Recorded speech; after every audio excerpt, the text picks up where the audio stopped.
Anita, sorry, I reclaimed host and I think the audio just left. No worries. You just make me co-host. Okay, Co-host. sure, sure. Yeah. Done. Great. I'll play.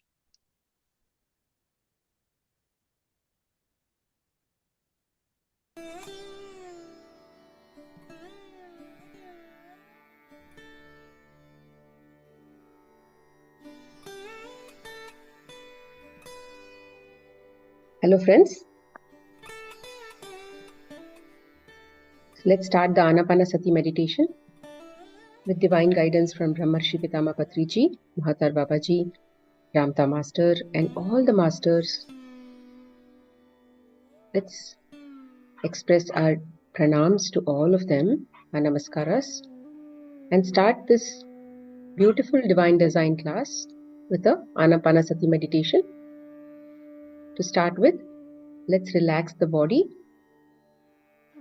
Let's go over each body part and then relax the body with a longer out breath.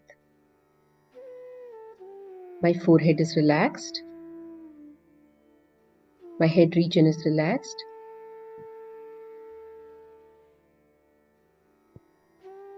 My neck is relaxed. Please remove your spectacles. Sit in a very comfortable position.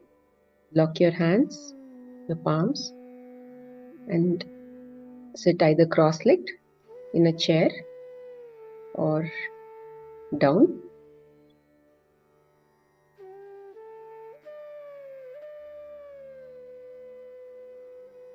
My forehead is relaxed.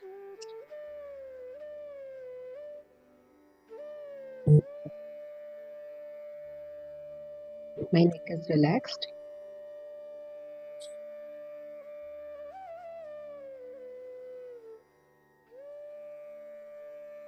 My head is relaxed. Both my hands are relaxed on my lap.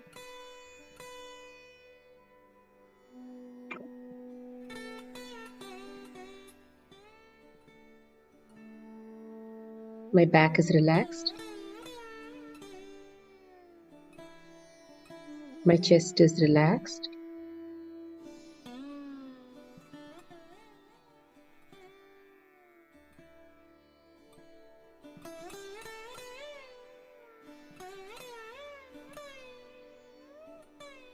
My hips are relaxed.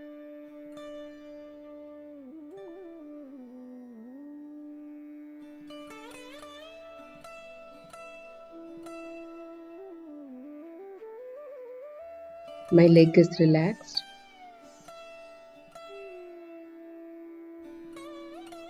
My hand is relaxed.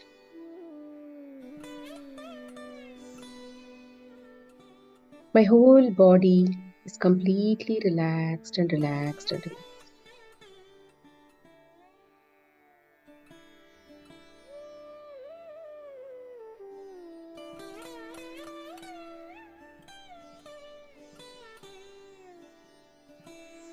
Let's start the relaxation process again. My forehead is relaxed. My face is relaxed.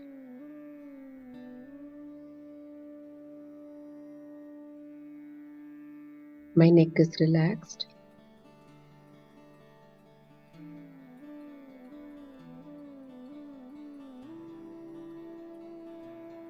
My shoulders are relaxed. My back is completely relaxed.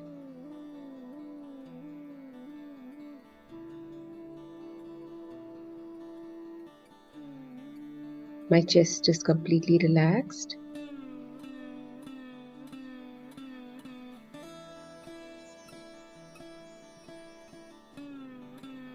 My hips are completely relaxed. My thighs, calf, feet. All are fully relaxed and relaxed and relaxed. My whole body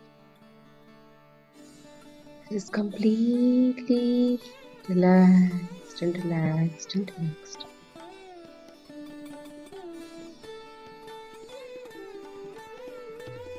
Continue the relaxation process.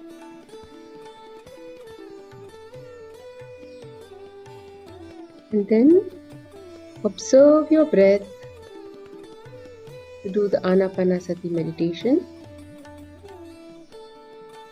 Just observe the breath.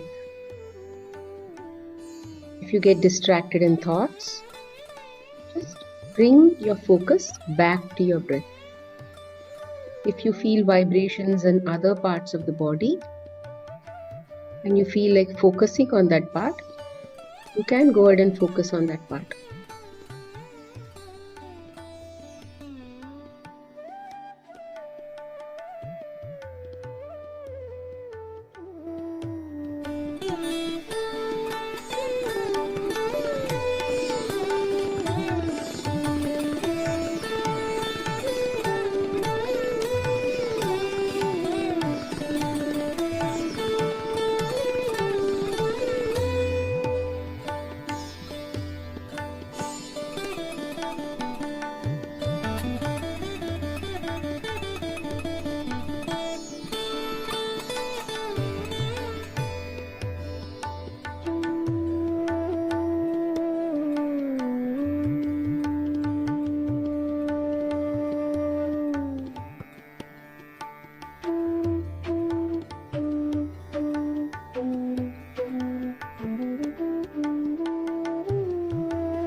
Hello friends.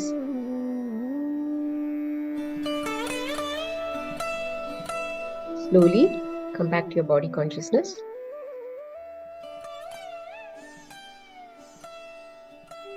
At the count of 5,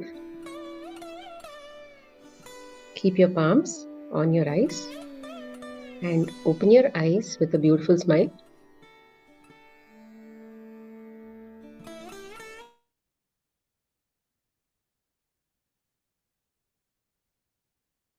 Welcome to day 16 of Divine Design class. I don't think we had any outstanding questions, so I just thought I'll just do a review of the last few days of classes, something that we did recently. So what have we been studying? We have understood how did this whole thing start? How did the Earth experiment start, right? And how we've understood how the God basically started off with a mirror image of himself, and then it came out as sparks, right? And then how Earth sent out a call for what do you say, help, right? After that, we also understood how GFOL and the team members came for helping her, what do you say, satisfy her intention. And then how did they actually create the physical plane, physical earth plane? And then how did they actually go over creating the energetic grid and many of those kinds of things, right? So now that the entire physical body was made available, she also had an intention that there could be if there were other higher dimensional consciousness also participating in this whole experiment, it would be great. So she when before they sent out these kinds of things, they had to actually what do you say, create a physical body for that. So, and they had to do some experimentations and all of those things. So what did we first learn? We understood what was the intention of that physical body and how it has to be created and things like that. And then we understood about light codes, right? What were the way the earth was created using light codes, which means they put the intention in the light codes of the 12th dimension, and then they slowly brought it down to lower vibrations at the 5th dimensional level, and then that basically became physical. Okay, so that was how Earth also was created, and then they created an energetic grid around her. Then we understood how the 12 dimensions were created, how they so the macro quantum field, the micro quantum field, all that we studied in the Earth part. So from coming to the human part, also again the intention was there that there has to be a body that has to house the higher dimensional people, right? To basically connect to that physical body. So there was first one intention was created. Then again, light codes were created. With those light codes, it was coded, and that was also reduced in vibrations. And then that came down to the 5th dimension level. So initially they created 2 types of DNA, right? The first type of DNA was mostly DNA was like it's like a programming, it's like a software. Okay, DNA is mostly like a software which houses the light codes inside strands. Okay, so there were 2 types of DNA that was created. First one was holding information regarding all the common information with respect to all the human beings, right?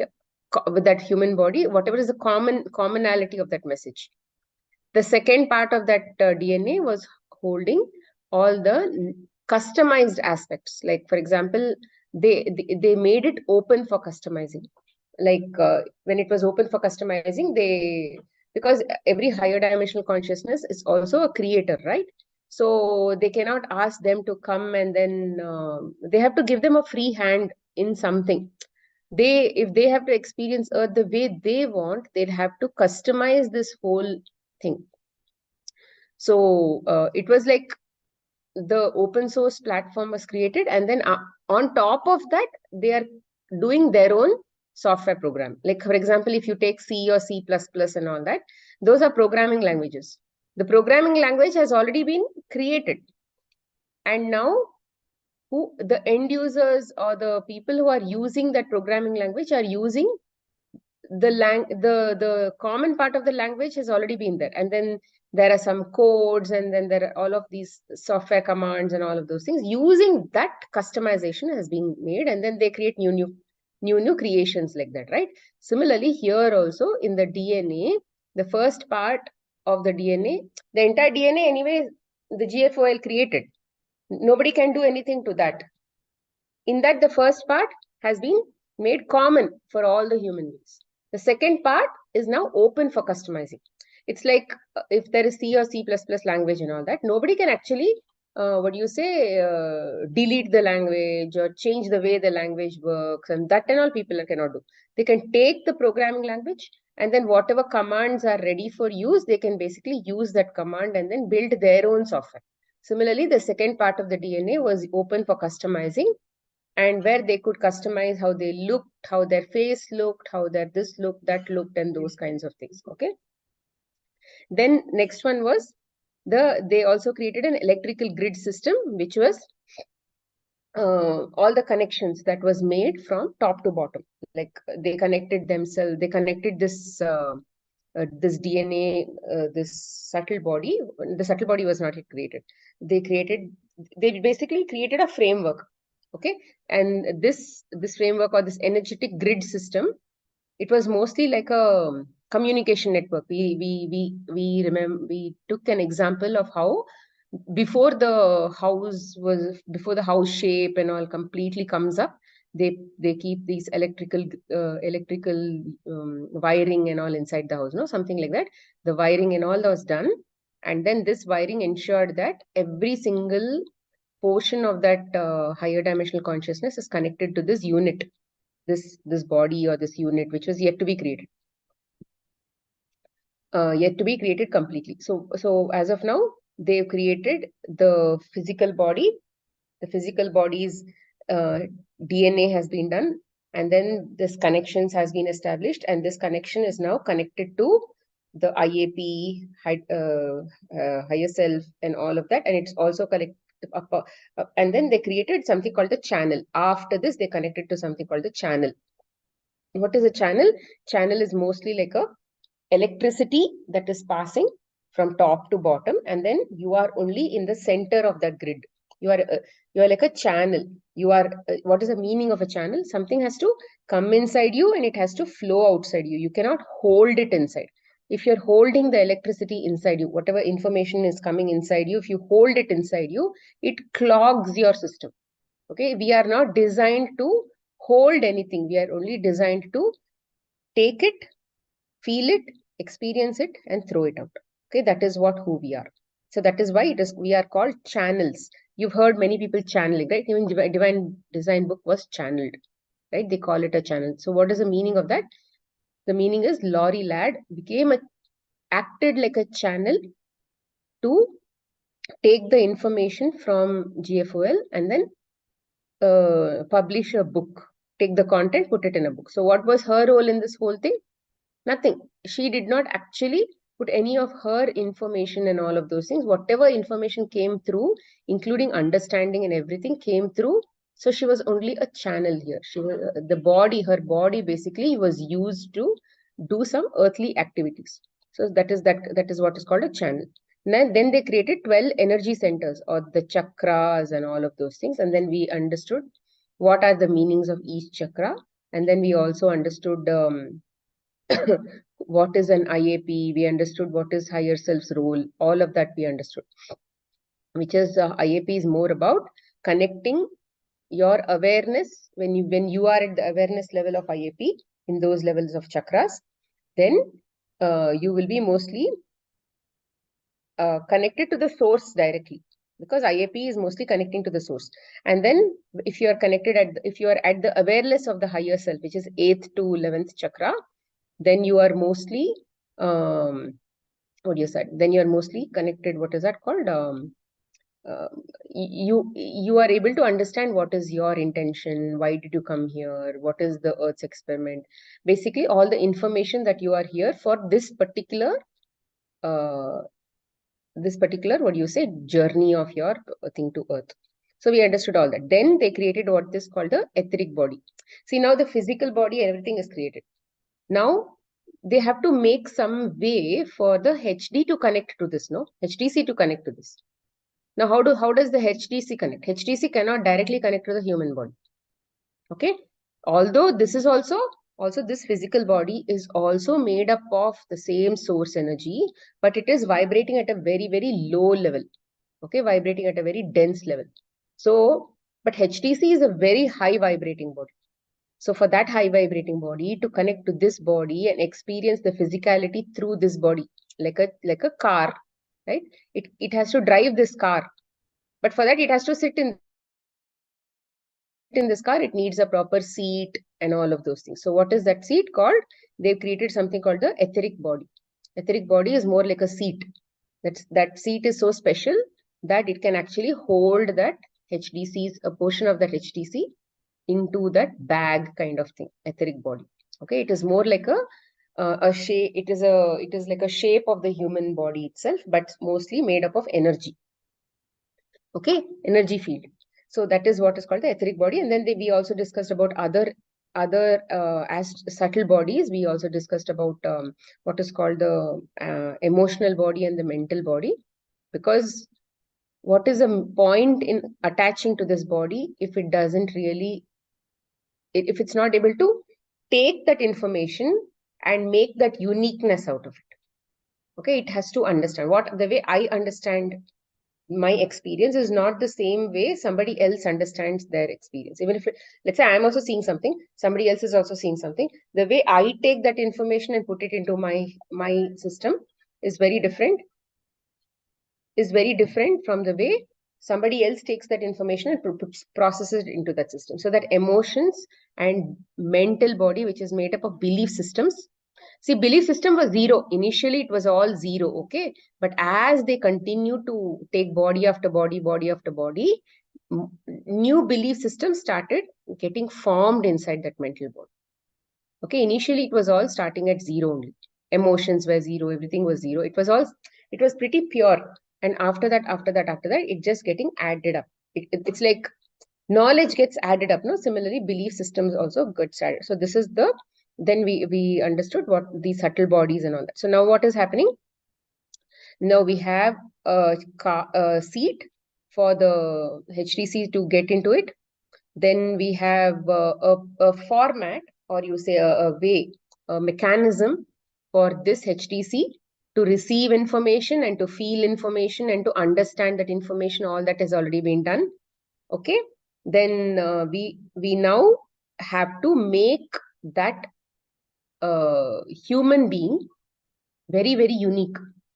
Okay. Now this whatever till now, whatever we've studied, it is now there in everybody. Okay. The 12 energy centers are there, etheric body is there, subtle bodies are there, everybody is there. Now, how are they going to make people unique? Okay. So this is what we are going to study today, right? Energy field around the human body. Did we do that? Let me just see if we did that. Okay, now we are going to do that. Okay, this energy field is now going to cushion us. Okay, it's going to cushion us and then make us feel unique. Remember when Earth was made and all, they created an energetic grid around her to make her sovereign, so that nobody can enter the grid and all of that. Right? Same thing is going to happen to every one of us. Okay, there is going to be an energetic grid that is created around all of us. This is more like a keeping us in a shell, so that what I am is not going to be contaminated with what somebody else is. So that what I am developing in my own experience, like in my evolution, I'm constantly evolving, right? In my package, I'm evolving. So that package should be unique. So to make that package unique, they created a shell around us. That shell is called the energetic grid. So let me just share now.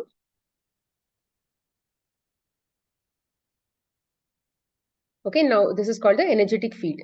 We now needed to create an energetic field around the human form. Let me close all these things. Okay. We now needed to create an energetic field around the human form that would allow the HTC to navigate and experience all external experiences in the 5D field. So they wanted a field, an energetic field, something like they say, right? Certain, it depends on how much of light, how much of, you can't say like that. Oh, let's see. Okay, let me read and then I'll get back to that explanation. So they just needed to make one unique field. You can think about it mostly like a bubble. Okay. We knew the human form would be interacting with many different 5D experiences and energies. Every experience is made up of consciousness holding a frequency. So everything has a certain frequency around you, right?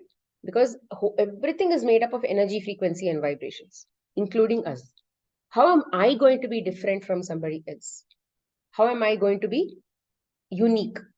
So because everything is also vibrating in the same language, right? Everything is energy, frequency, and vibration. I am also energy, frequency, vibration. How am I going to be like in a separate cushion experiencing that also? Okay, so like that. Many experiences made up of consciousness holding a frequency. The energetic field would allow the human to navigate and feel all the external energies and experiences while remaining sovereign. What is the meaning of sovereign? Unique. Okay, unique, isolated, more than isolated. Isolated is a very like sorry kind of word, but then just unique, alone, standing without any contamination, without any interference, that kind of thing. Okay, in non-interference kind of mode is called sovereignty. Sovereignty provides a sense of safety for the humans. It allows the human to feel safe, free, and empowered while in a human body. It also allows the human to feel safe to experience itself as its energy signature without being impacted by the external world. See, you remember when we read about the laws of the when we read about the micro laws and the macro laws and all that.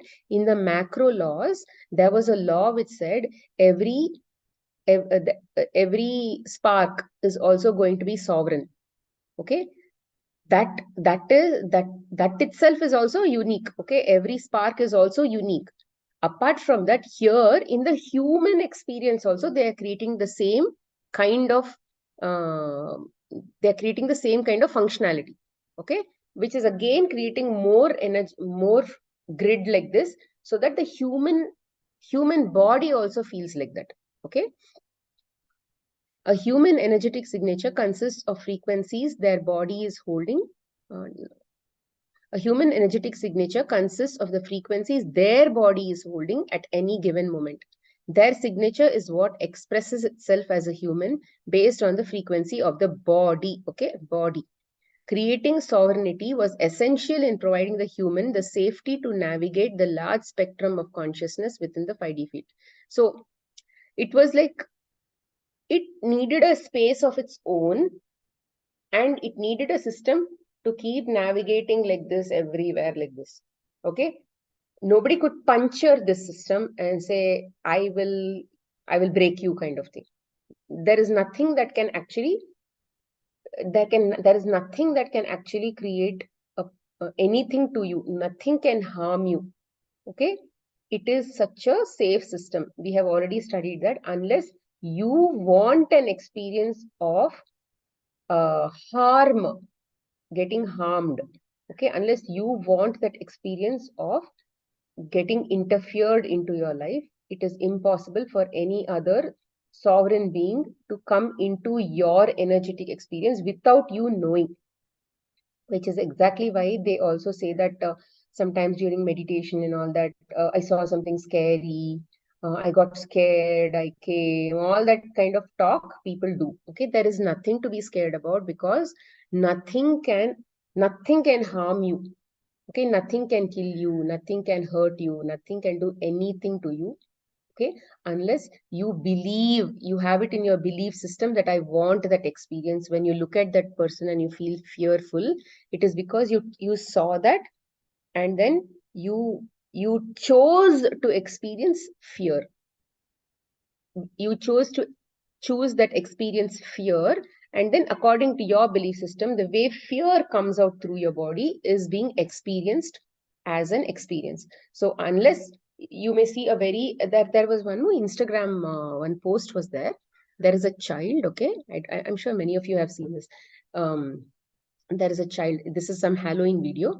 There is a child which is basically standing near a bush, and then there is a guy who's coming with a very what do you say, a very fearful costume of a demon or something like that, like literally evil. Okay, he's coming, and then he comes in front of the child. So typically, what whether it is in front of us or whether it is in front of anybody, if you look at that kind of horrific attire, you'll actually shout, okay, because we are that there is fear inside, and then we chose to experience fear. But ultimately, what did that child do? It did not choose to cry at all.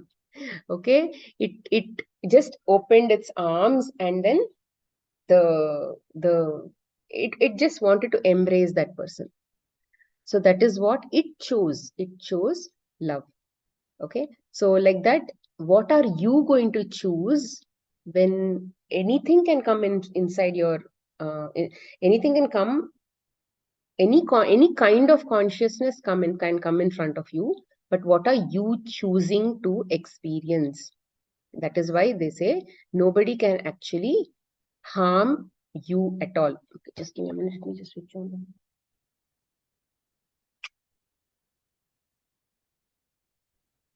Okay, nobody can choose to harm you at all. We also needed the physical form to be able to feel and navigate all the external energies in the 5D field. Everything experienced on the 5D earth plane is energy. Okay, I mean, pretty much everything is energy, not just the 5D plane. Therefore, the only way a human can understand its world is through energies. The human body had to be able to feel all the external energies to allow the human to navigate and understand the world. See, why did it start with the 5D? Why can't it start with wherever it was? Because it wanted to experience the 5D field. In 5D, there is a lot more of emotions, lot more flavors to be experienced in that level of physicality, which means in that frequency band of 5D, okay, there is different form of relatively lower frequencies. Lower means, no, I'm not comparing this to 3D. I'm comparing it to something beyond 6, 7, 8, 9, 10 and all. Comparatively, it is lower. In the 5D, it is lower, right? So that Earth wanted to experience, because if she was very higher than 5D, at that time, she could only think of 5D as a field that was lowest, which was not in duality. So she wanted to start from there, no? But in that 5D also, first of all, she has to finish off experiencing the quota of experiences there is in the 5D. Imagine it's like a syllabus. Okay, she's in the fifth class, and in the fifth class, all these subjects are there. She has to study all the subjects. She has to understand all the subjects, and then she has to basically be tested for all the subjects, and then she has to pass also in all the subjects. Okay, that is the way experience means. We have to see it, we have to take it in, we have to experience it, then we have to apply it also in our level, and then we'll be able to make it our own. Now, whatever frequencies were there in 5D, if she has finished all the quota of those experiences, then her entire knowledge base, her entire wisdom will be full of 5D experiences, and all the frequencies, all the frequencies and emotions and everything that are there in 5D, she would have understood it, taken it, and also been able to apply it, everything she's already done. And now she's like a pro. She's she's done with 5D kind of thing. Then she'll go to 6D. So until we are able to completely finish off everything, we will not be able to move out of that dimension. If she's finished 50%, then she will slowly ascend 50% to 6th dimension, because she's finished 50% of her syllabus in 5th standard. So now she's going to part of the 6th standard syllabus also will start to open up for her. Now, as she starts going, by the time she hits 80% of 5th standard, she'll be able to also anchor in the 6th standard. They'll say that by the time you finish off you are done with all the syllabus, 80% of the syllabus in 5th standard, then you'll be able to finish off, what do you say? You can enter the 6th standard and start studying the 6th standard syllabus. Okay, like that. So this is what anchoring and all means. We also understood that. So here she had to finish off all those experiences in the 5th dimension. Okay, the energetic field extends 18 inches or 46 centimeters out from the physical body and circles the form. So from here, it is about 18 inches. Okay, it is about 18 inches. Okay, like this. Okay, it is about 18 inches outside of us. It is cushioning us. It is here. How do you know that? Okay, if you can actually, let's say you rub your hands like this. Try, you can all do this. Okay, just rub your hands. Okay, I don't know, I can't see anybody. All of you are not in video. Just rub your hands like this for some time. And then we have a chakra here also. We have a chakra here also. Okay. And then you start to just do this for some time. Okay, just do this for some time. And then you slowly try to slow it down. Okay, when you slow it down, you'll feel there is resistance. Okay, like this, you'll feel resistance. And the more you keep moving out, the more you keep moving out like this, like you push it out, and then again you come and try to push it in, there'll be a cushion. And again try to push it out, again come back, there is a cushion. That cushion is, you can push through the cushion if you put more force. But if you put less force, you can actually feel that resistance. Okay, so that is only this energetic field that I'm talking about.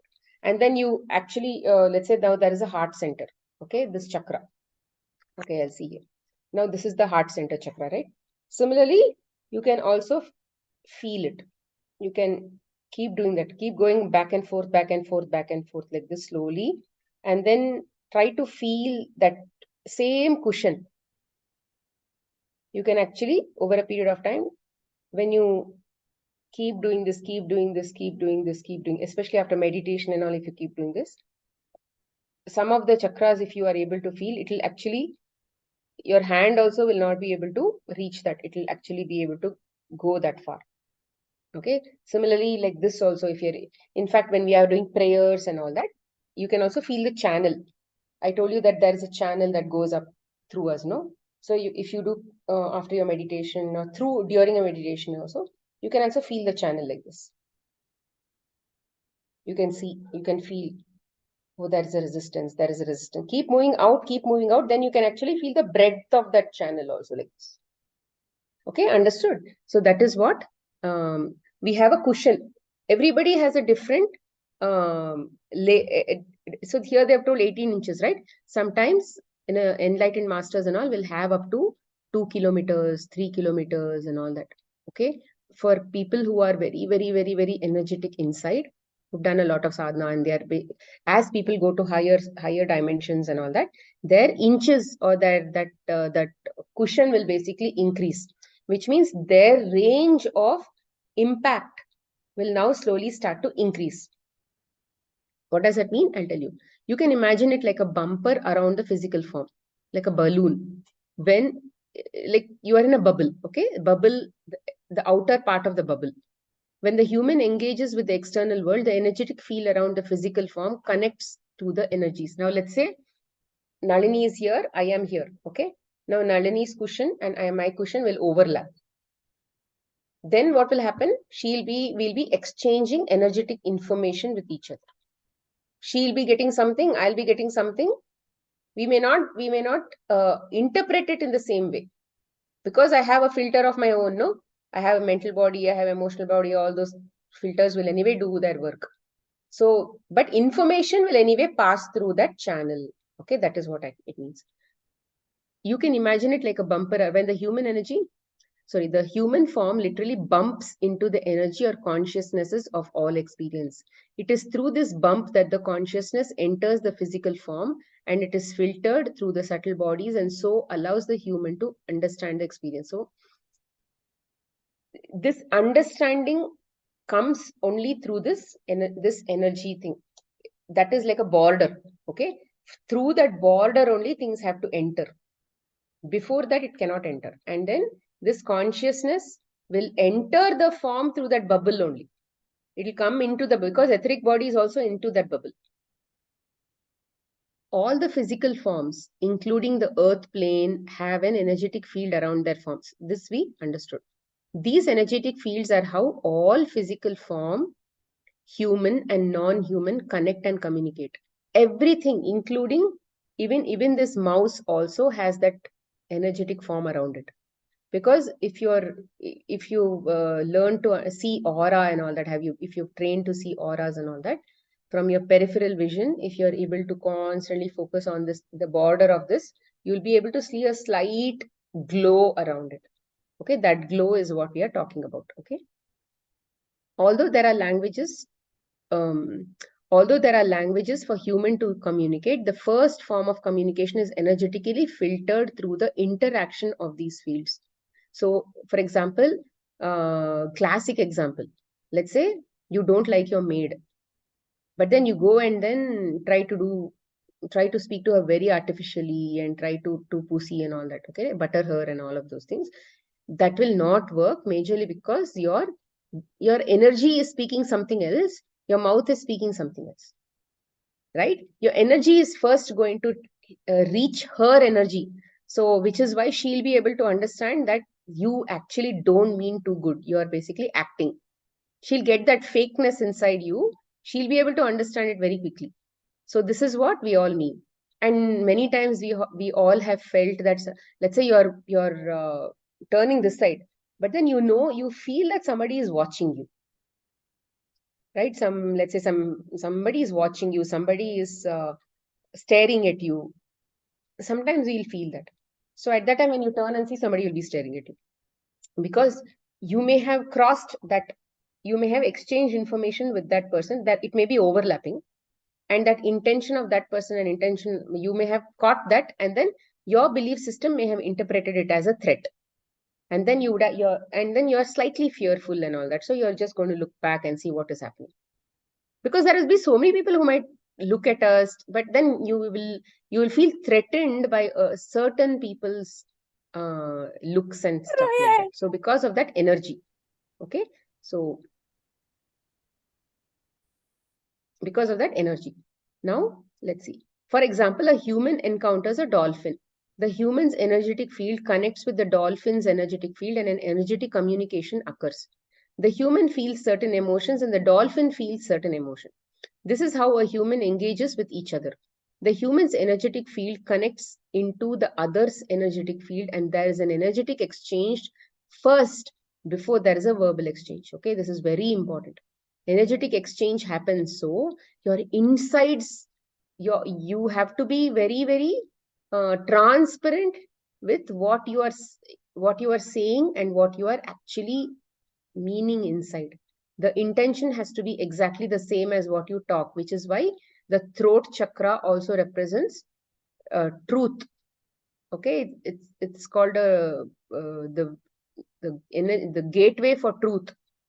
So if you're saying something, but inside there is something else, there is hypocrisy, then the energy will be able to take over, and then whatever you tell also they won't understand. Which is why we say do surrender before going and doing something. When you do surrender, what happens? You are basically in the mode of accepting everything that will come in front of you, right? So at that time you are in that calm and clear state. In that calm and clear state, your energy will be vibrating at a very high state. So in a very high and positive and something connected to the source kind of energy, which is surrender, is mostly what connected to the source. You have trust and faith in the source, right? That is what surrender already means. So when that trust and faith kind of energy is now around you, then what will happen? The whatever comes through also, you will be able to trust and have faith, right? So if you trust and believe that everything that I experience, every outcome will be good for me, then whatever you radiate from your energetic field will also be exactly the same that comes in also. something that matches that frequency only will come in. Which is why when you surrender, whatever is good for you only will come through. Because the energetic field provides sovereignty, the human is not impacted or affected by other humans or non-humans' energetic field. The fields nearly touch each other to communicate. The energetic field will vibrate at the frequency of the human form, and that is what is felt between human and non-human. So when we say vibration, that energetic field is now going to reflect what is our human body's vibrations. Okay, if it is very high, if the vibrations are very high, then that energetic field also will be very bright, and it will also be very big. It will spread like this. It will spread around you. The cushion or the bubble will become huge. You will be cushioned in a bigger bubble. Okay, so like that. And if it is small, then typically what happens, it will be very, very close to the human body. Even 8 to 10 inches also will not be there. And sometimes there will be holes and cuts and tears and all inside that energetic field. Typically, when you are full of anger, when there's a lot of diseases in the body and all that, typically our aura is all torn everywhere. There is a lot of brown color clogs, cloudy clogs and all that in the energetic field. So typically when a clairvoyant is seeing, clairvoyant is usually vibrating at a higher vibrations, right? So he will not see the physical body. He'll see beyond the physical body. He'll see the subtle bodies and the energetic grid and all that. So when he's seeing this energetic field, what happens? He'll see the colors. He'll see different colors, because each color interprets. They will understand the colors and what does it mean and all that differently. So there'll be a lot of cuts and tears, and let's say somebody has a stomach pain or something, around the stomach there will be a lot of brown color, cloudy things and all, because that emotion, there is a lot of clogging of emotions there. He has not released those emotions properly, so those emotions are getting clogged there in the channel. All that they can actually see. And typically if they are energetic, if they are energy healers and all that, light energy healers and all that, what they do, they are able to also, pranic healers and all of those people, what they also do is they are able to scoop that energy, and then they also put it into the salt water and all that. But ultimately what also happens is that scoop is also very it is not permanent, it is temporary, because the system inside you, the belief system, the emotions and everything, the way you handle the experiences only created that block in the first place, right? That block will get created again over a period of time. So at a root cause level, the belief system has to start changing, the emotions have to start changing, and all that has to happen.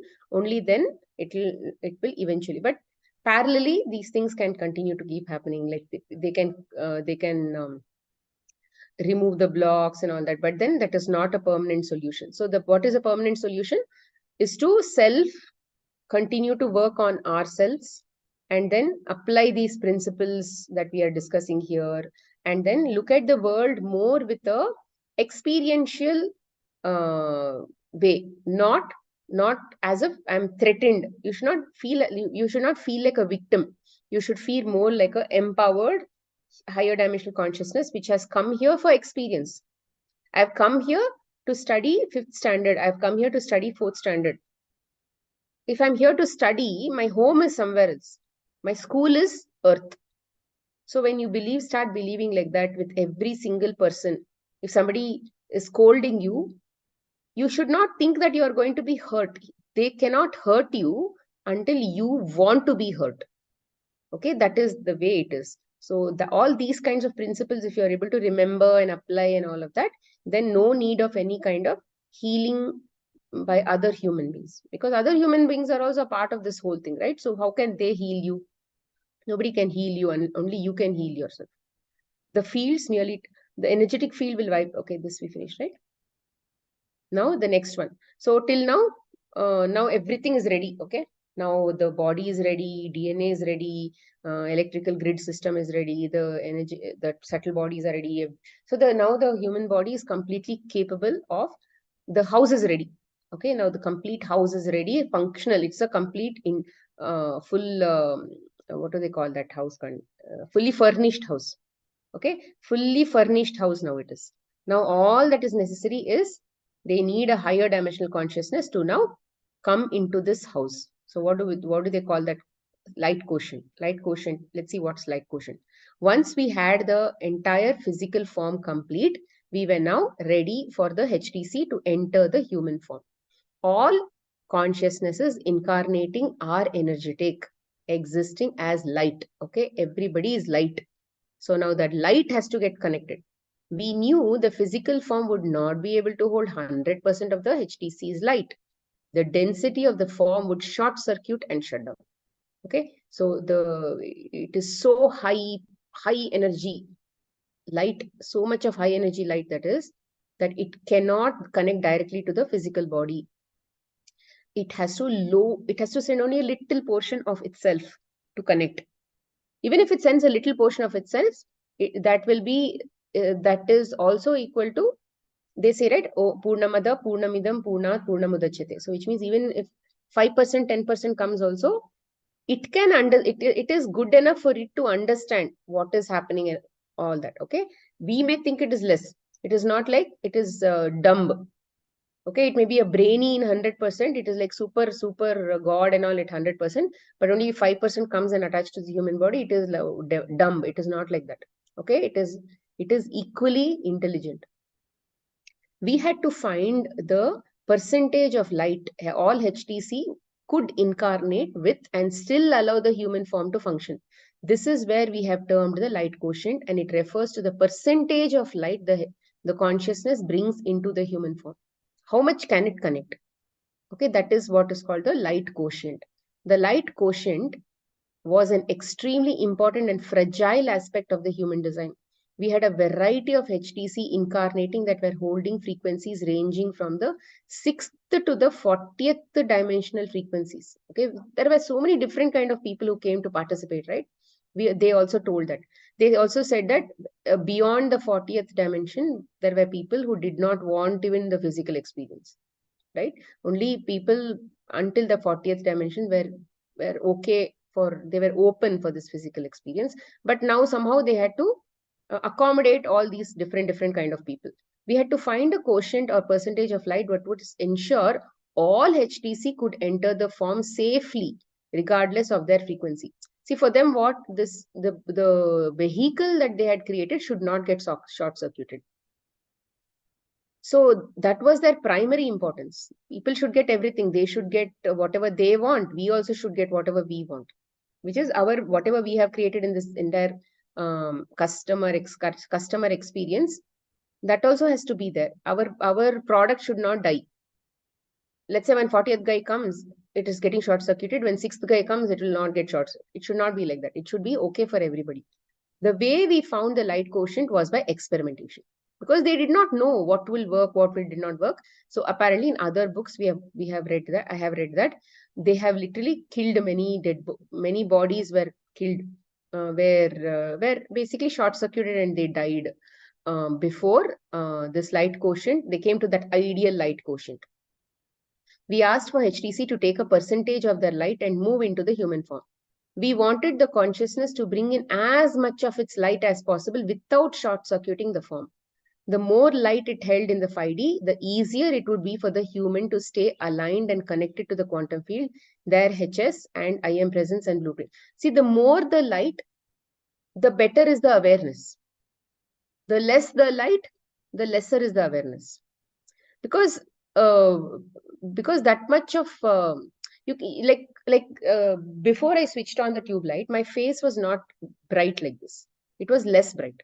Now I switched on the tube light, and now it is, because as it is getting to evening, the light that is naturally coming into this room is less. So now I switched on the tube light, and now my face is bright. So like that, the more the light, the better is the clarity, the better is the awareness, the better is the understanding of who I am, what can I get connected to, who should I ask these questions, all that kind of and then blueprint means the planning of what I am doing with this physical body. With Nalini's body, what am I doing? With Bindu's body, what am I doing? Like that. We knew that the human body could potentially hold around 30% of the HTC's light. However, we were unsure if the body could function with that much of light. We watched and measured the HTC. We watched and measured as HTC began to incarnate into human forms and brought in their light. Very quickly, we realized that 30% was way too much of light.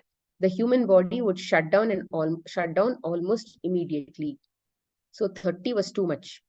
After many incarnations and thousands of physical forms shutting down, we discovered that 5D could only hold between 14 to 20% of the HTC's light, regardless of its frequency. Only that much, regardless of its frequency, means the guy could be in the 40th dimension, the guy could be coming from 6th dimension also. It doesn't matter, irrespective of where he came from, they could only give 14 to 20% of themselves, only that much of connection they could hold into the human body. The percentage of light at a HTC, the percentage of light a HTC incarnates with its dependent upon its frequency.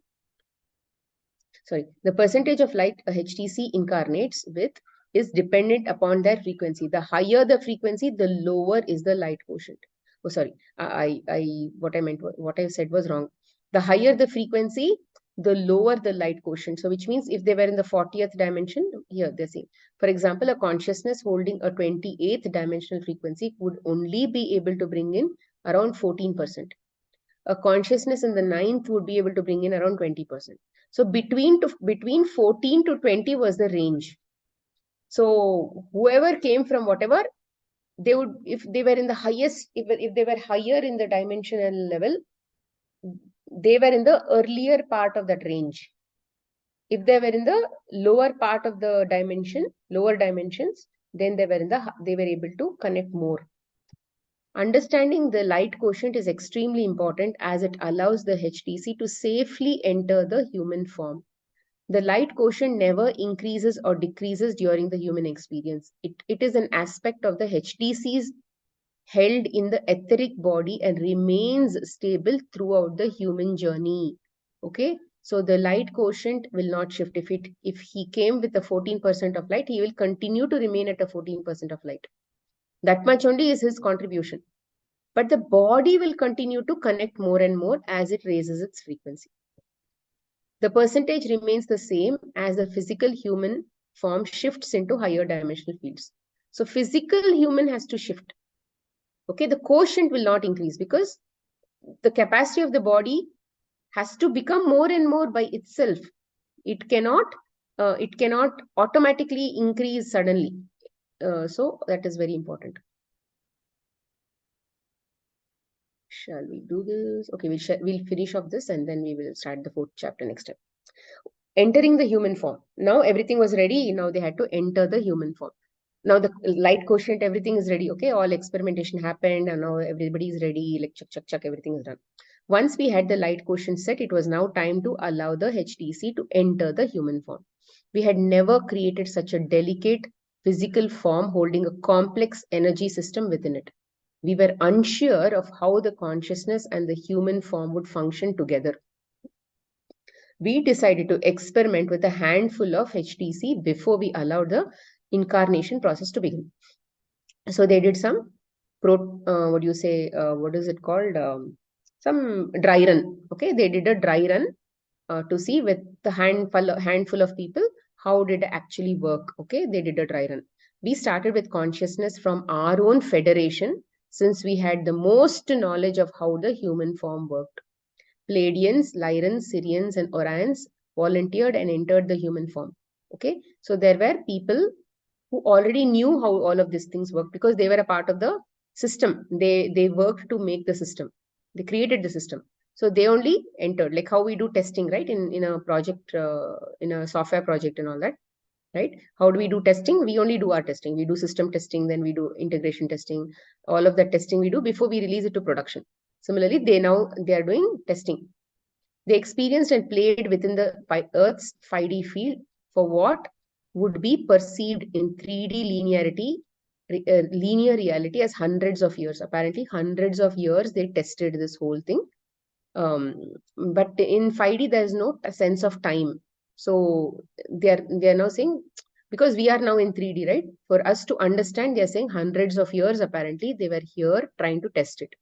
They tested out all aspects of the 5D human design. Through these trials, we were able to trust the human body, and we were ready to allow HTC to enter the human form. See, imagine after all this experimentation created, hundreds of years, even before hundreds of years that they tested this whole thing, they have created it for many, many hundreds of years, right? All the, like experiment, so many of experimentation, thinking, blah, blah, blah, everything has happened. And then they now tested it for such a long time. And then they allowed for other people to now enter the human form, because they had to do fine tuning and all that in between. When the testing and all were happening, they did the fine tuning of many things. We sent out a call to the all HTC that had entered the 12D grid and began to allow them to incarnate into all physical forms, including the human form. See, there were all animal forms also.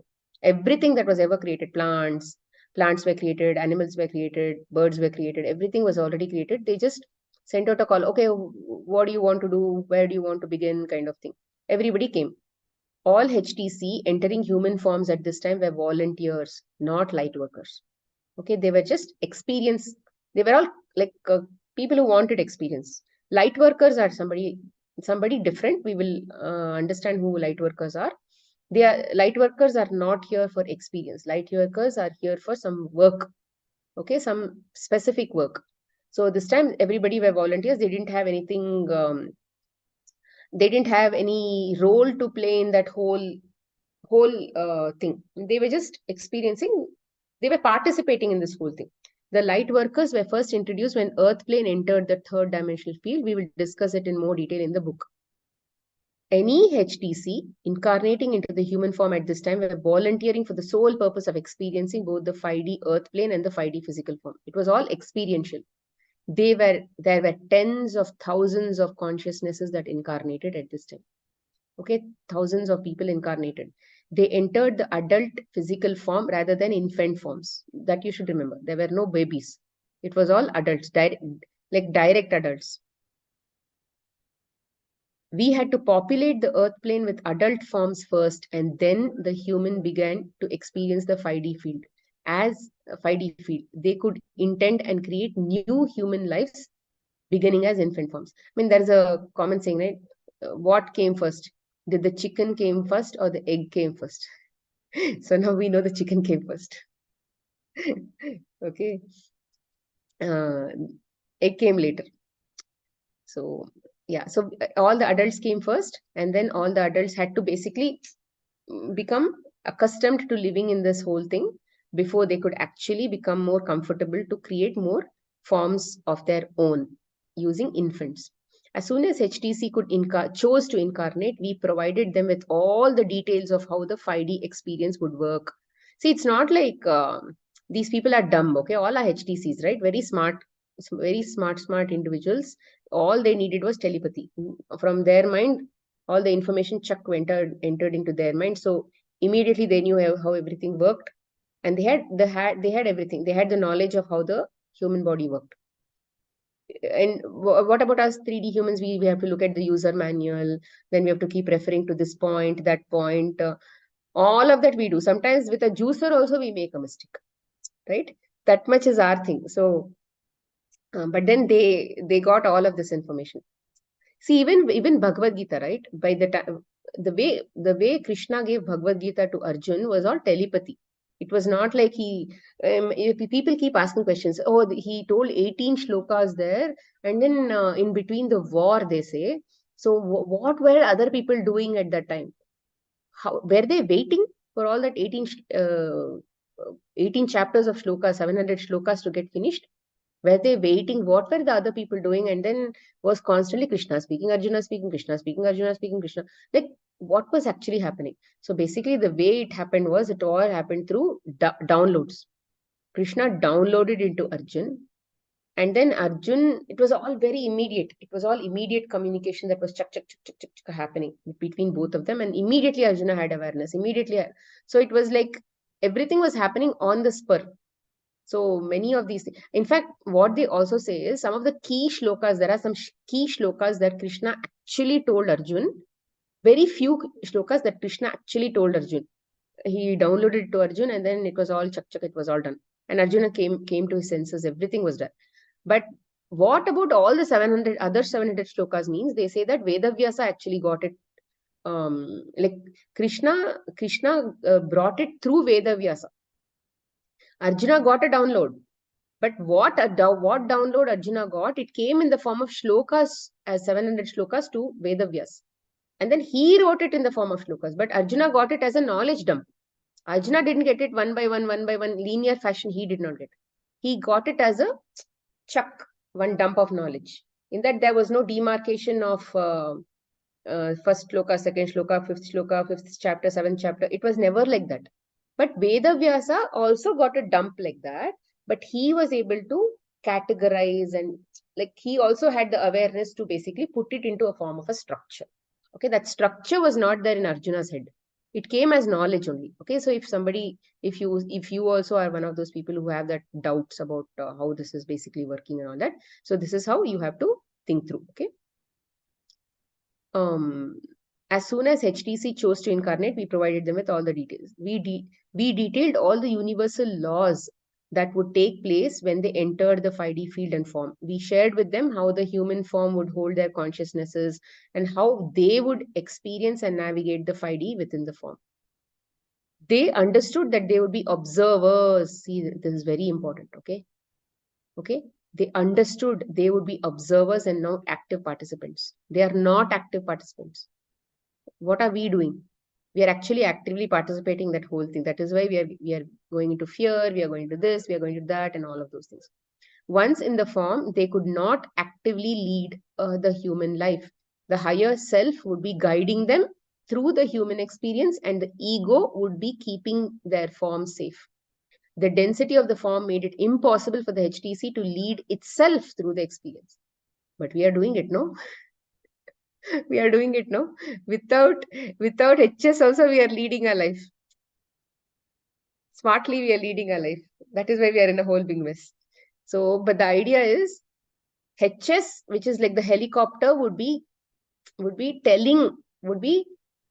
explicitly telling that connected HTC portion of the HTC, that 14% HTC, he'll be dictating, do this, do that, do this, do that. Okay, dictation would be happening, and then that dictation would go through that connected guy into the human body, and then human body will be doing all that action. But so what does it actually mean? We need to be very silent in our mind. Only when we are silent in our mind, that connection will be like this as per what they have designed. But we are not able to become silent because we are either in the past or we are in the future because of duality. But when we are not in duality, we'll only be in the center. We'll be in the present. In that present, there is no thoughts. Typically, if you want to feel the state of present, just to keep doing some work. Don't think anything. That is what is being in the present. Mind will be silent at that time. There is nothing like you're not even thinking about the vessels that you're washing. You're not even appreciating. You're not showing gratitude. You're not doing anything. You're just blank. That is what is called state of present. The consciousness was a frequency that could only exist and experience the 5D by remaining within the etheric body. It would be a participant, a passenger. Okay, there is nothing it can actually do by itself. It can only be an observer and get an understanding. That's all. Okay, it by itself has no decision making capability. That is what it says. So if it is doing all this decision making, it is basically happening because of ego, but it is not happening because HS is connected. We invited them to create the second set of light codes through intention and choice. That second DNA, right? Customization, that one. The last thing we shared with the HTC was how they would enter the human form. We informed them of the percentage of light quotient they could bring into the human form. They took that percentage of light from their entire consciousness and created aspects of themselves. Once they had the aspect of themselves created, the first and the second set of light codes, they intended the incarnation of themselves into adult physical forms on their earth plane. So which means they did all the customizing and then they went into the adult form. We will discuss how the higher dimensional consciousness enters a baby or the infant in later chapter. In a single moment, they found themselves in a physical body on the earth. They simultaneously created the physical form. They moved into the physical form through the channel. They settled their light into the etheric body. Once the consciousness entered the etheric body, it connected into the energetic grid within the form and began to experience 5D consciousness and the 5D field. It was experiencing the 5D physical world through the body's energetic grid, right? They have provided all the system so that it can understand, feel, heal, and all that. So it was actually getting it through that. The internal subtle body is the guidance of both the ego and the higher self, and the alignment into the quantum field. The consciousness began the human experience on the 5D earth plane. So now everybody has now moved into the earth plane and they are now happily living in the 5D field, experiencing and all of those things. So next we will start the chapter 4 tomorrow. How was the experience on the 5D earth field? Okay, we will stop here. Any doubts so far?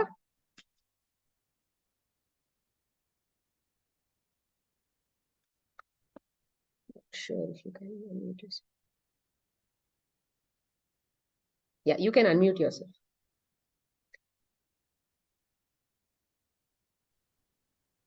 Yes, Sangeeta?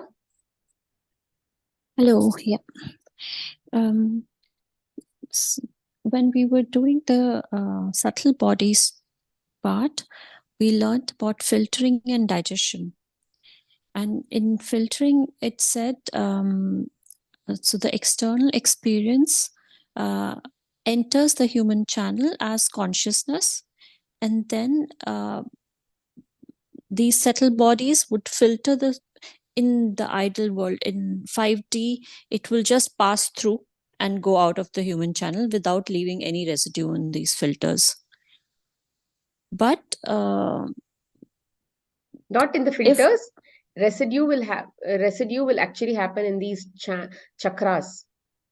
Yeah. So my question is, when the consciousness of experience has entered the human channel, does it pass through all the chakras? It depends on what kind of feeling it is. If it is a root level chakra, whether it is safety kind of experiences, whether it is expression kind of experiences, feeling kind of experiences, or it is ego kind of experiences. It depends on what kind of experience you are going through. Okay. So and typically when they start, at least in the if they are not in duality, their first 3 chakras are everything is clear. All chakras are basically clear. They are basically going through all the experiences nicely. They are already enlightened and all that. They are naturally enlightened because they know who they are and all that. No, so they are naturally enlightened. They have access to all kinds of. They have access to all the other IAP. Everything is like they are starting with a clean slate. So for them, everything is like 100%. All chakras are able to participate in this whole experience. So for a 5D human, these chakras would be open, even the lower 3 chakras, and the consciousness will just pass through. Yes. And come out of the channel also. Yes.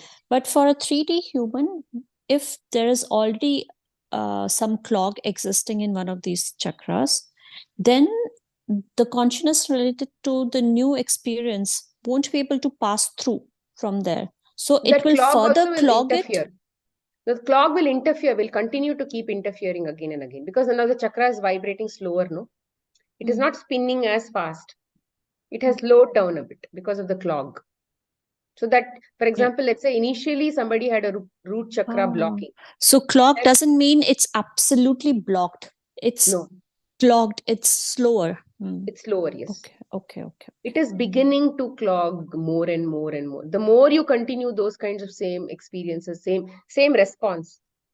The similar, like for example, now let's say I am responding to a certain experience in my house in a certain way, and from a 3D aspect. So I'll obviously create some clog within my system.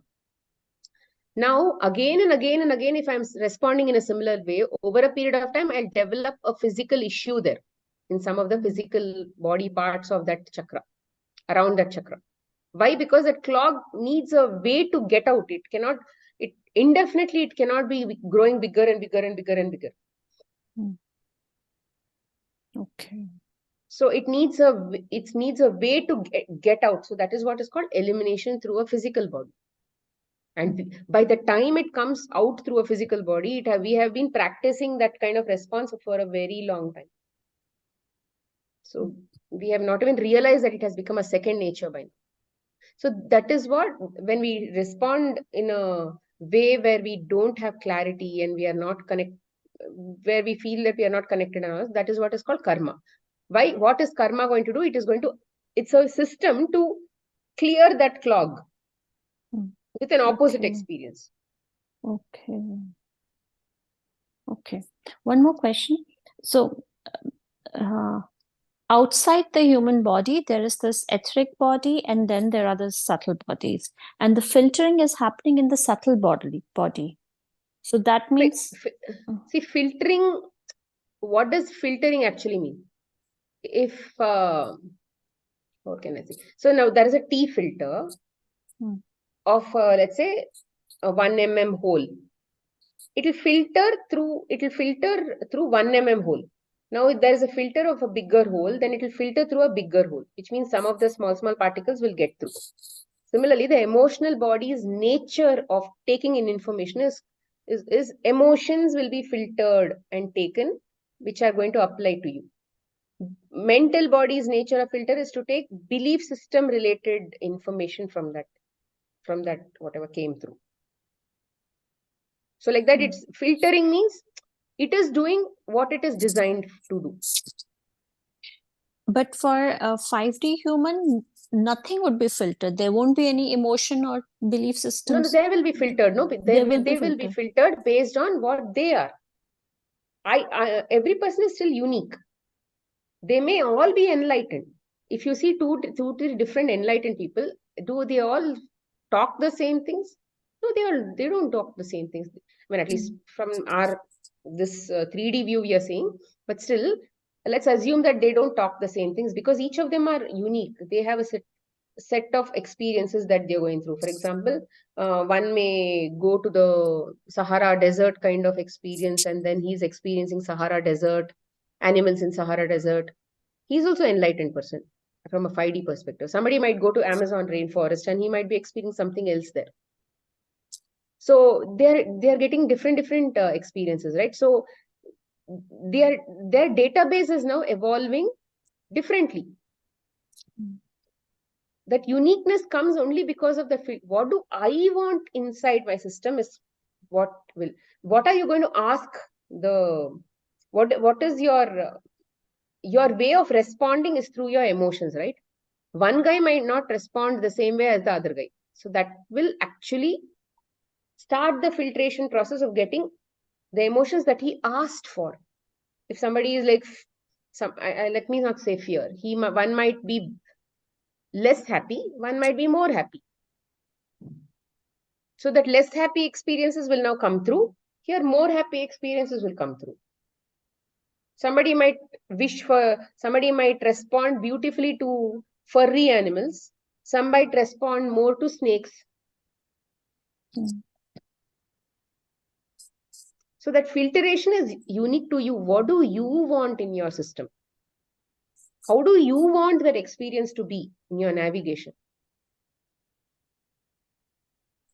And because you are God, right? What does God want in this whole journey? So whatever God wants only, it is going to get. Whatever order God places only, that is going to come through. That placing of order, when that emotions are sent out, no. Whatever comes through is going to be filtered based on what you asked. Like if you are in fear, you will continue to keep getting fear-related experiences only. You need to raise your vibrations to stop that at some point. And do only negative emotions cause this clog? Because they are all lower also positive can cause the clog? No. Only lower frequency will cause the clog because they are vibrating. See, let's say chakra is vibrating at 10 speed. Just giving an example. chakra is vibrating at 10 speed. But now this emotion frequency is vibrating at, let's say, 5 speed. Now that 5 speed will be like the block, block, block, block, block, block, block. It'll come and then clog that thing, and then it will slow down that 10 speed to maybe 8 speed. Okay. See, the frequencies have to match. If everything was okay, whatever emotions you are sending out, whatever is coming in, it'll all match. But if it is not okay, if there's a mismatch, then frequency mismatch happens, right? Then your system will slow down a little. And then If you- positive see, it's like emotions if we- will. It's not like people in the 5D are always positive. Even if they take, let's say, even if there is fear, assuming that there is fear even in 5D. Fear means some demon is going, some ferocious thing is going to come. They may not respond with fear. They may respond with more empowerment kind of thing. See, what is fear? Fear is lack of clarity. When there is lack of clarity, lack of who I am, lack of understanding of who I am, lack of understanding of what I can do, what I'm capable of, then there is fear. But if you know everything, then where there is fear, there is no fear. If you are aware about everything that you can do, then you will choose one of the things and you will respond. You will choose to respond in a certain way. But if you don't know who you are, you don't know what capacity you have, what all you can do, then only there is fear. That is in 3D. So fear is not there in 5D. Fear, some different experiences are there, but majorly empowered ones. There also, there are, let's say, satisfaction may be one experience, joy may be there, happiness may be there. In that also, there are like frequency, because every 5D is also a frequency band. In that also, there are lower and there are higher. But this lower doesn't mean it is going to clog the channel. It's just an experience that they will experience, and accordingly, they will get all those experience and they will experience and send it off. Because that knowledge is there, no, who I am, what I should do. I'm an observer, and they're connected directly to HS. HS is directing them. So it's a basically foolproof system. It is like working flawlessly. But why in 3D problem means we have lost that connection to HS. We have forgotten that we are observers. So we tend to do whatever we want to do. We are shooting in the dark. And will the positive emotion also make the chakra move faster? Faster, there is nothing like very fast. Very fast, it should not move very fast also, it should not move very slow also. It should be in whatever frequency it's designed for, according to evolution. Okay. Because if there are overactive chakras, that also will be seen as a imbalance. It has to be in that normal state. According to your evolution, whatever is the frequency that is required for you to stay in that state, those chakras will help you stay in that state. Imagine if a helicopter has that blade. If the blade is vibrating at a certain speed, it will be at a certain level. If the blade is vibrating at a higher speed, it will go to higher level, right? So for you to be in some level, all these chakras are balancing you to stay in that level. Over a period of time, everything has to evolve. All the chakra speeds will probably improve, and then your body will also be capable of getting to that thing. Just imagine that there is a center and there is a low and there is a high. You should be in center. That's why it was mentioned that 5D humans, because they were neutral, they were able to pass this consciousness through the channel without any. Every possible shastras that we have in our 3D access, whether it is, and all possible saints and teachers and everybody, they're trying to teach us 5D living only, no? 5D way of life only. They're all teaching us 5D way of life. Whether it is all the spiritual books that I've written, all the books that enlightened masters have written, every single shastra that has ever been written is basically to teach you to be a 5D human.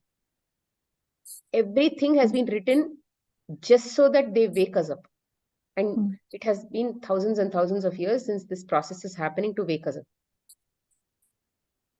Otherwise, these textbooks were not required. Everybody was telepathy and all that. No, it was not necessary for any book publications and language and all that. Language was not necessary. Everybody was telepathic. But why did that happen? When the connection started breaking, and now they had to find a way to talk to each other. They brought in languages and books and many of those things. So One more everything has question. been written only for getting to 5D. Yeah. What higher self is for a 5D human, is ego for a 3D human the same as what higher self is for 5D human? No, ego is just an identity of I am a body. And soul Okay. also, HTC also has a HTC, the portion connected to the body also understands who I am. Who I am, that understanding is called ego. But we have a distorted ego or an altered ego at a 3D level in the body because we don't know what is our role as an ego. Okay. Ego is there even at a higher level also. Ego means just the identity, that's all. Okay. But ego doesn't play a higher. Here, distorted ego, what it's playing, it's trying to, it's feeling threatened. It feels threatened. So what it's trying to protect you at all the time. The identity itself is trying to protect the body at any point in time because there is no communication from higher self, right? So it feels scared. So it is trying to protect itself. So once you get knowledge to understand that I am always in connection with HS, blah, blah, all this entire system, if you're able to understand at least theoretically, then you slowly start to reduce that ego and then surrender. The more you surrender, the more that ego dissolves and the connection to HS happens, which was anyway always there. But because of that lack of clarity, ego used to supersede and take over all the time. Now, when you reduce the voice of the ego, the voice which was always there, which is HS's voice, will come to you as intuition. The chatter has to stop. Yeah. Also, there was another question I had posted in WhatsApp. So, at 2 different pages, I found that, yeah. So, the third eye is a human body's way to connect with the. Why don't you take a look at that once more? I'll take Hema's question. Let's do that. Okay, yeah. Hema, what's your question? Yeah, I just wanted to know those, the chakra cleansing has some sounds and all, right? That lum, bum, rum and all. So are those sounds for cleansing the chakras? See, there are many aspects like that. Chakra, sound cleansing is there. Some frequency, if you keep hearing all that, everything is there. What do you mean by cleaning the chakras? There are some, let's say, blocks in those chakras, clouds and all that we spoke about, right? Now, let's say those sounds will remove that also. But then aren't you capable of making that again? Yeah. Which is why it is, we need to go through the root cause. Okay, how am I dealing with my life? Am I an observer? Am I not an observer? Where am I reacting to a life? Where am I resisting to life? All that we need to, when we see, okay, every experience is basically reflecting whatever I am asking only. So when we look at it from that perspective, then chakra automatically unblocks. It will automatically clean itself. Okay. When you stop resisting. The system is already there to clean it. Yeah. We should stop making that block. Okay. So when you stop resisting to those experiences that you get, so your chakra cleanses automatically. Automatically it happens. Oh. We don't even need to touch any chakra. So you just automatically, we will automatically keep cleaning. Chakras will open. Everything will happen automatically as we evolve. It's a part of the game. We should stop being that kind of a, we should stop, continue to keep blocking, rather adding to that resistance. So how do you deal with it, Smita? Like suppose some experience keeps happening on a daily basis. So you just accept and ignore the situation? Or you Yeah, should we have to accept should it. We stop have to first responding, accept. is it? We should stop thinking that that is going to harm me or somebody else is going to be harmed. See, why do we think our children is going to be harmed or husband is going to be harmed or something? Because we have attachment. Hmm. Now, some other HDC has incarnated into some other form for some experience. Now, how am I interfering in his life? He wants his experience, but what am I getting into my field?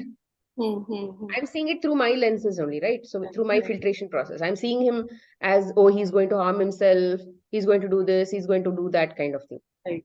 But actually, he's not going to be harmed at all, right? He's a HTC. He's a god. I am also god. Nothing will happen to him. It's an experience of human form. So we should just allow it to happen. Yeah, okay, fine. He's doing something. Okay, let him do whatever he wants. You can tell, because if as a duty as a mother, if you want to tell. But whether they listen or whether they don't listen is not a part of your responsibility. Correct. Rather, you don't have to have attachment. Right. When Correct. something comes into your experience, accept it. But if you have a desire, okay, don't have attachment to it.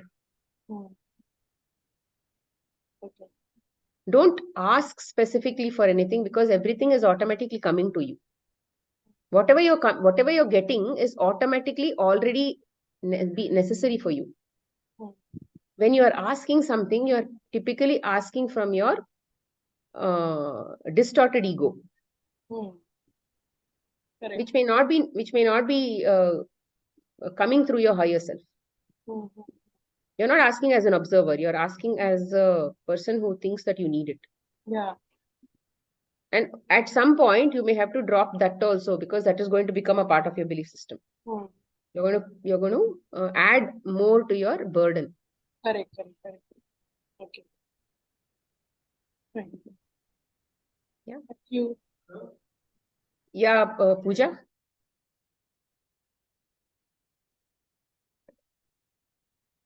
Pooja, you're unmute. You need to unmute. Yep, Smita, my question is that you said that lower three chakras are generally clogged up. If somebody has the expectations, so he may have the clog in the third chakra. What we will do is these 3D related experiences, talks and all that, we will come when we discuss 3D, there we will discuss that in detail. So then we will deal with that. Until now, we are discussing the perfect I human being. just want to ask, like you said, ki we have to be in the observer mode. Whatever the situation will come, you have to be like the observer. But in day-to-day life, like as a nature cure, you also know ki medicines are toxin. And if a child is ill in your family and you know that medicines are toxin and you don't want to give medicine to the child, but the other family member are not aware of it and they thought ki no medicine is necessary, you are doing more harm to the child, and they create fear that if something happened to you, I will not leave you and that. Then at that time, how to deal with that? See, in my personal experience, when I was dealing with medicines and all that, the way I dealt with it is, same situations were there in my house also, where my family used to tell me that if you want to leave medicines, you can leave, but then don't do that the same thing to the children. But at that time, so I would do our nature cure stuff also, and then I would do medicine also. But over a period of time, okay, you can mute yourself and then you can listen. So at that time, what I did was I did both. And over a period of time, since I was surrendered to both, I'll do my thing. I will not be able to control whatever is not in my control. So I'll do that also. I'll do this also. I'm more in control of my part, because I was more in surrender, right? So that went on for a period of time. And then over a period of time, they didn't need medicine also, which means I was able to say, they don't need medicines anymore. And then the family was okay with that also. It was a transition period. It happened very slowly. But let's say today, if some client is in some situation like that, what would I typically do? Recently we did that. I did that for a child with very severe wheezing. I had told her, because there was one case who had come to me. They were so much in the mindset of medicines are toxic, medicines are bad, medicines are like, it was a more duality kind of mindset. Okay. So I forget about medicine, not medicine or whatever. Duality. Okay. The height of duality was very severe. Good and bad was very severe. So whatever it is, the experience that they got was the child died. The child was very severe in wheezing, and because of the high state of duality, they did not take it to emergency at all. It died through lack of, it could not breathe and it died. So now that experience was there. Okay, typically what I usually tell is be open for emergencies. Okay, be open for emergencies. Be open for situations where if you have to take also, do this also, do that also. Because there are certain issues where you have to continue, like BP and all. Okay, very severe BP and all if they are there. At least I don't remove medicines immediately. As soon as they come to me, I'll not remove medicines immediately. I'll tell them, you continue. You take a call whether you want to remove medicine from your life or no. I will do my job. I will only tell you what I know. You want medicine?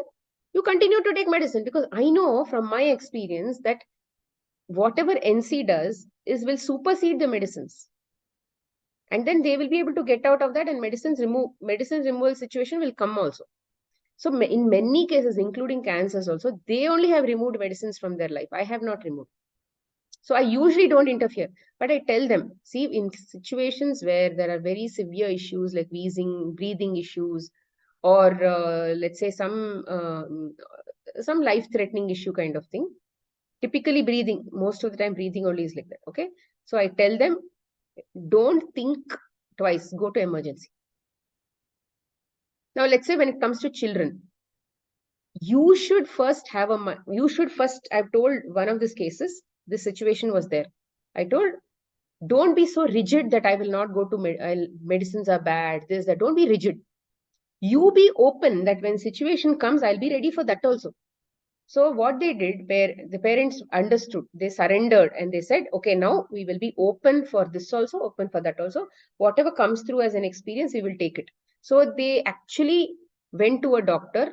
They also had medicines with them. They were open, which means they broke that rigidity inside. I wanted them to break that rigidity. For me, them breaking rigidity for me was more important. So they broke the rigidity and they became open for both. And because they were surrendered, they have not used the medicines at all so far. NC only is working so far. But for them, personality had to be changed. No, at a personality level, I wanted them to get out of duality. So usually I train them to get out of duality, because I know getting out of duality will automatically make the experiences favorable. There is nothing called good or bad. You need to get out of it. Experiences are coming to teach you. Nobody is going to die in the process. Even if they die, it is a part of the system. It's a part of the, let's say, experience. So always focus on getting out of duality. You need to check yourself. Am I in duality? Am I judging somebody? Am I complaining? Am I this? Am I that? So the more you are surrendered, always get back to oneness. You will be able to get more and more clarity. Don't hold on to any side. For me, even now, there are so many things I'm telling which are contradicting with whatever I used to tell before. But if I say, oh, I only told that before, what if somebody thinks something? What if they think I'm only contradicting whatever I am telling? Then what about my name? What about my shame? What about my fame and all that? If I start thinking, I will still be stuck to duality, right? But I don't want to be stuck. Whether the shame, name, fame, whatever, I don't care. I just want to move out. I want to be in that position where I'm evolving. So whatever may be the experiences, however they may treat you, you do your thing. Do whatever that is right for you, for your evolution. Don't care about anybody, because that thing will take care of itself. Children will automatically realign if you move to oneness. You cannot control them. You cannot fix anybody, because remember, everybody is sovereign. Nobody can be fixed. Nobody can be interfered with. Nobody can be touched. If you are in fear, it is because we are in fear. We want to be in fear. We need to change our response. If something is fear towards children, we need to make it fearless. Only then it will fix itself. Then universe will start bringing the same experiences towards you. So everything will balance itself out. You need to focus only on yourself. Okay, yeah. Sangeeta, yes, did you get your question back? Yes, I found it.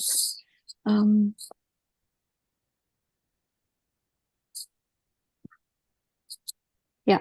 So the third eye is designed to allow the human access to the quantum field, says.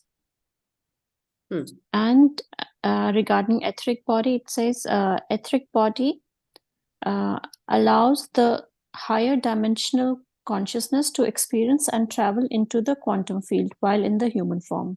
So what both is the of them difference you got? allow quantum field access. A third eye is more a perception. Perception of the quantum field. Perception means like I told you, right?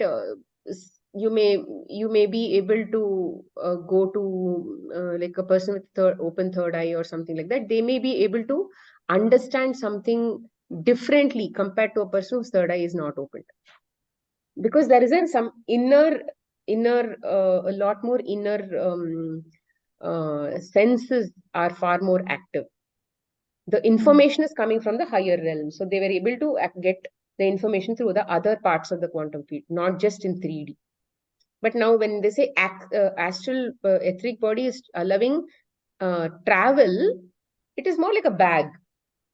That light, HTC light that is inside, it is continuing to travel along with the bag to the other portions of the 12D. Body cannot still travel, but that HTC can still go anywhere in the anywhere into the 12D. Okay. Automatically he can go. But if the body has to understand that I can also go there and all that, then that HTC is that connection has to be very seamless. HS, everything has to be very seamless. Only when we get to that level of HS awareness, no, only then we will be able to understand that I'm traveling here, and that consciously you'll be able to see what HTC is seeing in its astral travels. Today we cannot understand. At a dream level we can see. HTC is traveling then also. In dream you'll see something and all. Because you are only at the level of HTC at that time. Your awareness is at the level of HTC because body is sleeping. But when body wakes up, conscious mind will wake up. But conscious mind, if consciously you have to understand where all I traveled, where all I can go and all, then you need to be, the conscious mind has to be at the level of HTC. Awareness has to be, awareness means HTC only is awareness. But when the connection happens, no, the HTC's awareness will drop. When connection is not there, HTC will be like it's elf. It's by whatever its nature is, it will be there. But if the connection is there, then it will drop. Its awareness and everything will drop down. It has to now depend on HS. When human body is sleeping, HS doesn't have to do any interference. It can just travel wherever it wants. Even if HS is providing guidance also, maybe it will tell to travel here, travel there. It may happen. I don't know. I don't have experience. But when it is connected, then it needs HS to navigate. So we need to first get to the level of HS first. We need the body's frequency has to get to the level of HS. Then everything will be like all aligned. And then at 5D level, it has to go sit. Then everything will be,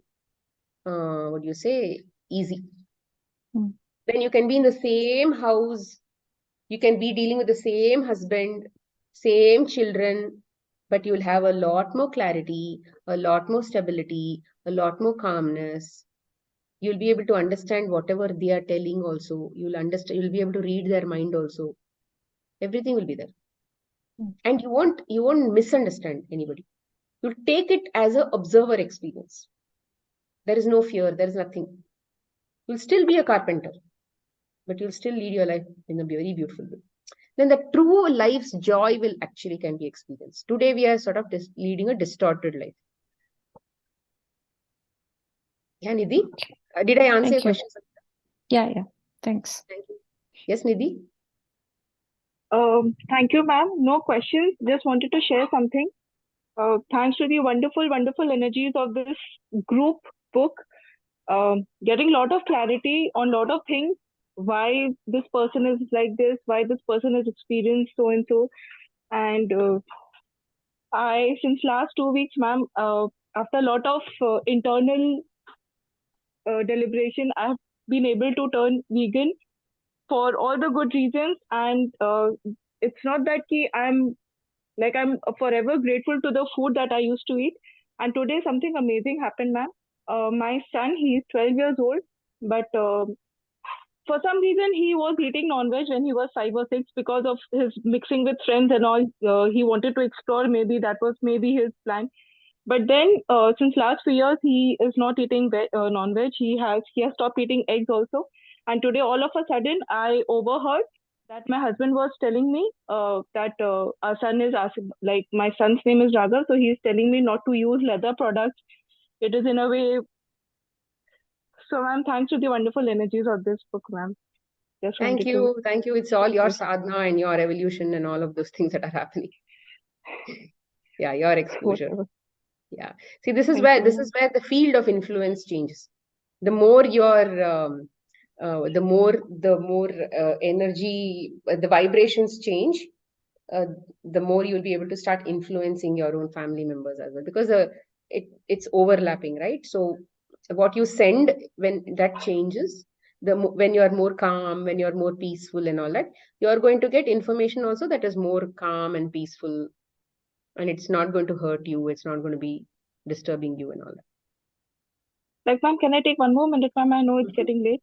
Like in one of the, I was not there in the like in the Zoom class, but I was listening to the video, and you were telling about spiritual activation. All of a sudden, it hit me, ma'am.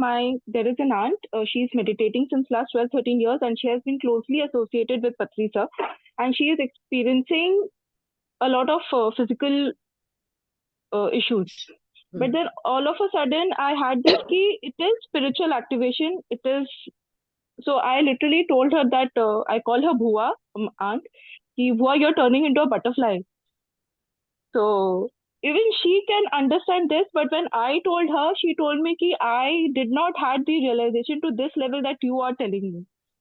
So I mentioned that in the group also, ma'am, that thanks to your explanation of that spiritual activation, it suddenly hit me, and it like a movie, 4 to 5 slides as a presentation. It like पूरा जैसे उनका क्यों हो रहा है, किस लिए हो रहा है, सब मुझे दिख गया. And when I told her, she told me that I had slight idea, but the level that with which you are saying, with the जो भी depth है, I did not had that. So it's not universe. I'm getting goosebumps now.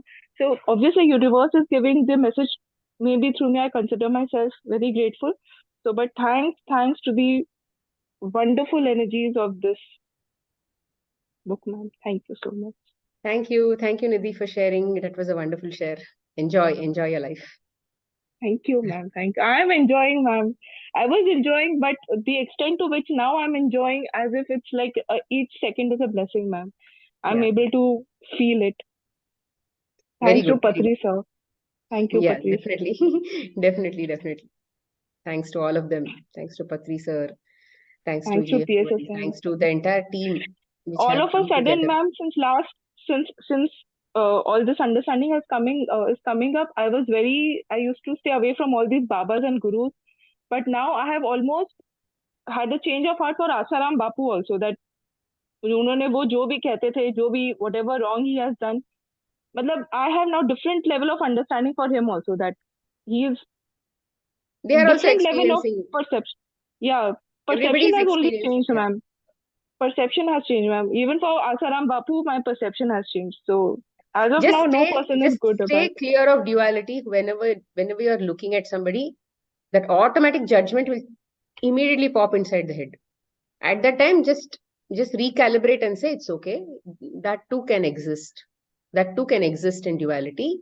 Nothing is wrong. That too can exist in duality. Just start accepting things. We can't change anybody. Neither can we change ourselves. We are all observers. So just accept it is all yes. That is also, that's also okay. This is also okay. This is also okay. That's also okay. Thank you, ma'am. Yeah, thank you. Thank you, everyone, for being a part of this beautiful class and asking all of these questions. I mean, I don't know, Sangeeta has so many beautiful questions, and I mean, it keeps coming, keeps coming, keeps coming.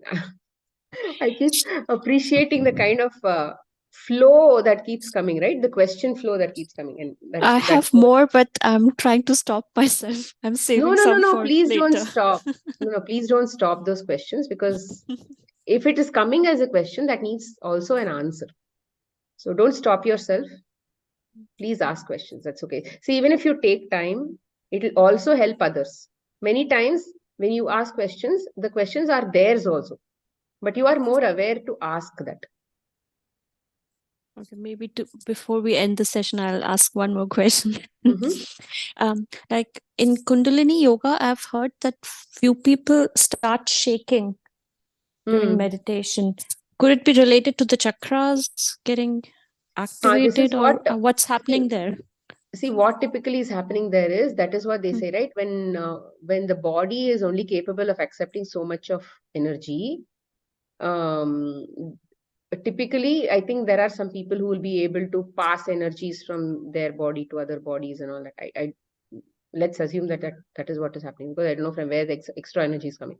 So when the extra energy comes or something, typically when the body is unable to handle it, it short circuits to some extent. And in movies and all, I don't know, we've seen videos, they basically pass out. They pass out, they just drop off like this. We've seen that.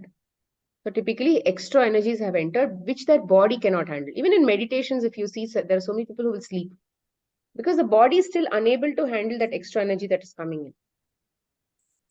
And over a period of time, when the body starts to slowly improve itself, then those energies they'll be able to handle. So that is why forcibly getting chakras opened and all is definitely not something that is recommended. See, what if see, Ravana also had all of his upper chakras opened. Through meditation only it had got opened. So it means those days what used to happen is people used to meditate and they would get boons from the higher masters like Shiva, Vishnu and all. They would get boons. At that time, that was the process apparently. And they would share their energies with them. They would part away with part of their accumulated energies, and then they would basically help them evolve at that time. So Ravana's upper chakras were open, his third eye and all were very active, but his lower chakras were in imbalance, which means he had not finished off his duality, and then he had not easily ascended to higher dimensions. He was everywhere all at the same time. So because of that, it was so imbalanced. Ego was everywhere. So which is exactly why in Shambhala, what Deepti told was, at some point, Kartikeya opposed this whole system. And he said, no, from now on, everybody has to earn their evolution. Nobody can actually get it because they did meditation. I mean, energy should speak for itself. Let energy do the work. Let another person not come and share their energies with them. So that is why it's not okay to basically get something activated. Even I've gone through Kundalini activations. But somehow, even at that time, it did not resonate with me. But I learned a lot of life lessons through those teachings. Not Kundalini meditation itself, but the teachings, the soul knowledge and all that they gave. That really helped me at that time. But the meditation itself, I did not resonate with it. Maybe I was too timid or whatever it is, but it did not after that I did the pranic healing meditation, twin chakra, twin hearts meditation, even that was basically centered on love only. It was not like it was basically receiving the love and sending it to the earth. So it was okay, that kind of thing was okay for me. And it was basically you expressing love to earth. That was okay. And then later on it was Anapanasati, which was even more simpler. There is a concept called Pranahuti. It's also mentioned in Kena Upanishad, and there's a heartfulness meditation. They work with it. Like there, they mention that energy from the source. So there are some perceptors who take the energy from the source and try to directed towards the abhyasis who are meditating. But they make sure that the crazy things don't happen, that the energy levels are not that high, that abhyasis are not able to bear it. So it is in use in other communities as well. See, but Pranahuti, the they energy call it. comes in, right? Energy comes in, but they still have to work on themselves to evolve themselves in terms Yeah. of their mental habits and emotions and all that. They still have to work through that. Right. And that is why all of these institutions, whatever they are called, they have a set of teaching also, knowledge, and they have group workshops and other things where they do satsangs. So satsang, swadhyay, and meditation, or whatever form of meditation it is definitely going to go hand in hand. Good. Thank you. Thanks. Yeah. Like you said once that during your evolution, you were looking for someone who you could talk to and find answers. So you are one of those persons who is able to answer my questions. So Yeah, I'm so glad that I'm able to. I'm sure even I had one at some point in my some other life, maybe some other life. Maybe now I've done enough work to find it. Rather, it's the journey for me to connect to my HS. I think that's why I don't have anybody. And even right from my 2012, I have not had actually anybody to really ask questions. I have struggled, not found. Rather, I had to just accept whatever came in front of me and then learn through that. And it was more like a force that happened. But over a period of time, I realized that it was a blessing. Because now I'm able to at least sit with myself and get those answers automatically. Right or wrong, it doesn't matter. But for me, it works. good. Thank you. Everybody will come to that point over a period of time. It is a part of evolution. Nobody goes through something special as a part of evolution. Everybody is on the same path. Yeah. Yeah. Thank you, Sangeeta. Thanks to all of you who joined this class, and thank you, Anita, for the Zoom, and thanks to all of you who are asking questions and beautiful meditation music also today. Anita selected a great one, and once again, thank you very much. Bye. Thanks to everybody who's participating on the YouTube also, and everybody who's going to participate later